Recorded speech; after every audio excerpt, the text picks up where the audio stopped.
we only have a 4-hour show, so we may have to squeeze all the things that have happened recently in Tuscaloosa into a capsule here. But go through some of the bigger events, including the release of a well-known and star player. Yeah, well, first off, great to be with you. And I noticed there's a caller from Minnesota, so Minnesotans are trying to take over the show because I'm from Minnesota as well. Yeah, you got a long way to But go. yeah, it's a little ways away from home, but good to hear another Minnesotan. But yeah, there's been a lot of things happening this week in Alabama, starting with Agiye Hall. He's a guy who has had a kind of up and down tenure with Alabama. Started really strong last spring, actually. He had 4 catches in the spring game, really stood out, had a lot of fans excited for his potential, and then just had some bumps along the road during the season. And yesterday, Nick Saban said that he's suspended. And from the way it sounded, probably not going to be come back to the team, but that's not officially been made true. But he's not on the online roster anymore as of earlier this week. What happened?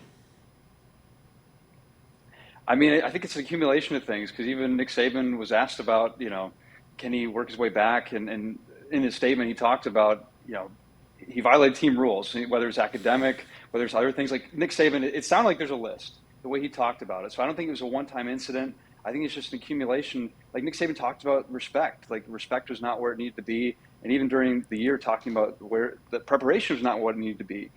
I'm sure you remember back earlier that coaches conference in the offseason when Saban talked about the need for guys to be ready for opportunities and how there were backups who were not ready for opportunities. Now, he didn't name who those receivers were, but I think it's pretty easy to put the dots to, draw the dots together, if you will, just in terms of Agiye Hall being probably one of those guys, because in that game, Pro Football Focus said that he was targeted 7 times and he caught 2 passes, and he saw about almost half his snaps last season in the championship game when he came in to help out, and he couldn't take advantage of that opportunity. So I think it's an accumulation and something where, and you hope for a guy like Agiye who is clearly talented that he can kind of get disciplined and figure things out because he's got the.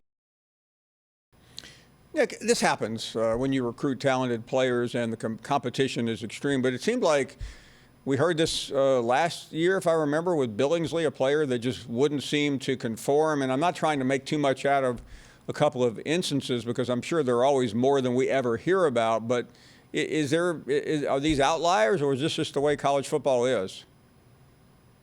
I mean, I think you're going to see a lot of things where, especially in this era of the transfer portal, where you might hear more about dissatisfaction with the program or the way things are, being handled. Or guys, playing time. If someone's not happy with their playing time or they think they're being wronged in a certain way, they might react a certain way. So I think it's maybe more indicative of the times that we're in right now, just with all these changes and athletes maybe, hey, the moment things get tough, they're out of there. They're thinking about other things, and so especially with social media and the different brands that people build, and no one wants to be sitting, no one wants to be a backup, and some guys handle that differently.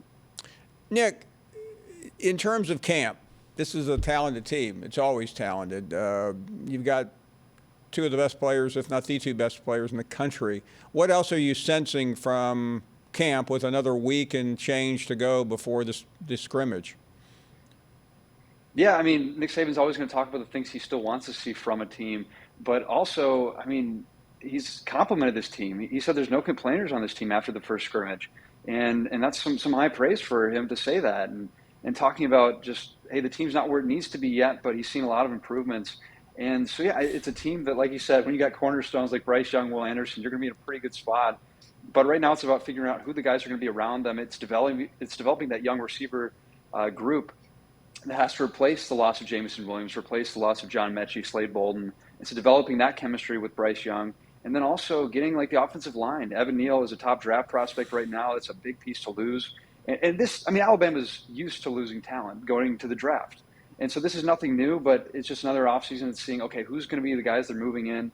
And with the transfer portal, Alabama maybe doesn't have the bulk that a Ole Miss might have in terms of additions, but it does have some quality additions where a guy like Jahmyr Gibbs, a running back from Georgia Tech, a lot of buzz around him right now. And you also have a guy like Eli Ricks, a corner from LSU. And so filling in the gaps, there's a couple guys who Alabama's brought in who are going to help continue to build this team. I mentioned we had Jimbo Fisher on, and certainly Kiffin got into tete-a-tete with him. Saban had a couple of comments, but you could tell there was something going on when Fisher responded, but it wasn't as direct as the Lane Kiffin clown show conversation.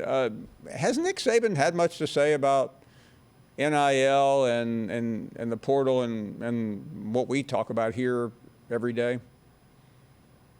Yeah, I mean, the biggest, most recent public comment, I think, is almost 2 months ago now, in Mobile, where I was there for when he was speaking to a crowd about what's happening and the changes in college football. And he talked about that this is not what NIL is supposed to be, where this is not supposed to be part of recruiting. Now, he's all for NIL helping guys out through, Bryce Young, almost, I think, 8 months ago now, where news came out right before SEC Media Days about almost being a $1 million guy in NIL deals. And so, Saban's all for guys getting, their value worth in NIL deals, but he was, saying this is not what it's supposed to be. But at the end of the day, I think it ultimately comes down to, this is a changing landscape, and there's going to be some adaptations that have to happen as everyone kind of braces for impact and then tries to stay with the changes. Thanks for watching ESPN on YouTube. For live streaming, sports, and premium content, subscribe to ESPN+.